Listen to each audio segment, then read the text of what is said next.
Strange girl sits in same spot for 2 years until one lady takes pity and asks why. The people of the town where Zola Matthews lived didn't hear the best things about her. Zola was known as the town madwoman in the straw hat. Everyone knew she was sitting all days in the square with a bowl in front of her. However, Zola was not like all the other homeless people in the city. What set her apart was her unique behavior. When looking at Zola, it seemed as if you were looking at a small child trapped in an adult girl's body. Even Zola's demeanor was childlike.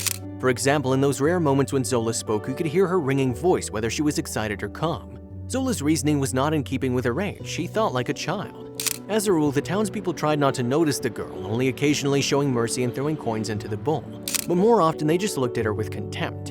In difficult moments when hunger and despair overwhelmed Zola, she approached passersby and asked her for money from anyone who could. However, almost all strangers tried to pretend that they were in a hurry or simply didn't notice the poor woman. For 2 years, Zola sat in her town square in her customary straw hat and with a bowl in front of her. Even in the heat and downpour, she stayed put.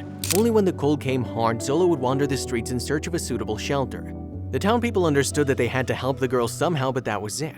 They assuaged their consciences with only occasional handouts of change. Day after day, the situation didn't change until one day a concerned woman named Rebecca Simmons approached Zola. It was hot. Zola was dozing off into a midday nap with her hat covering her face, and she didn't hear Rebecca approach her. The woman didn't immediately succeed in waking Zola. She said as loudly as she could, "Hi," and waved at her. "Hi," Zola replied, puzzled. The girl was confused at the sudden attention she was getting. "Why are you sleeping outside?" inquired Rebecca. After a brief pause, Zola replied, "I just don't have a place to sleep." "Why are you always in the same place? Why don't you join the other homeless people?" asked Rebecca. "It's just that this is the last place I saw my mother," Zola replied quietly with tears in her eyes. Zola's mother, Mary Matthews, abandoned the girl when she was 8 years old.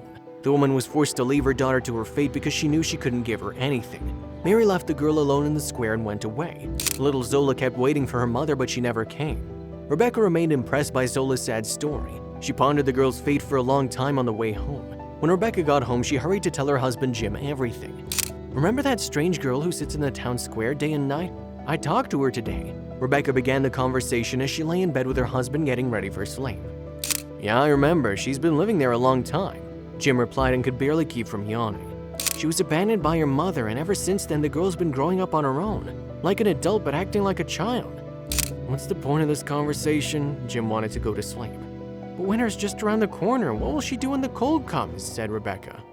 After that conversation, Rebecca started visiting Zola every day and was wondering more and more about the girl's health as winter approached. She decided to talk to her husband and ask him to take Zola in their home for the winter. Without much enthusiasm, Jim agreed, and Zola began to come to the house occasionally to eat and keep warm.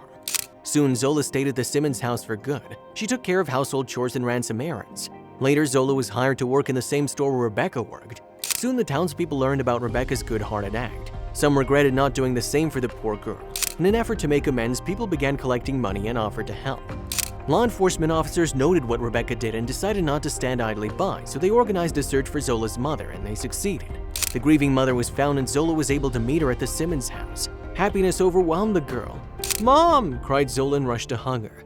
Mary cried, "I'm very bitter that I left you. I had nothing to raise you on, and you had your whole life ahead of you." Rebecca could barely hide her anger when she heard Mary's words, but Zola's mother smiled at Rebecca and said, "I'm very grateful to you for taking care of my daughter. Thank you so much." Zola didn't hold a grudge against the negligent mother and left her with the same day. They settled down safely and began a new life, thanks to the help of the townspeople who were influenced by Rebecca's good-heartedness.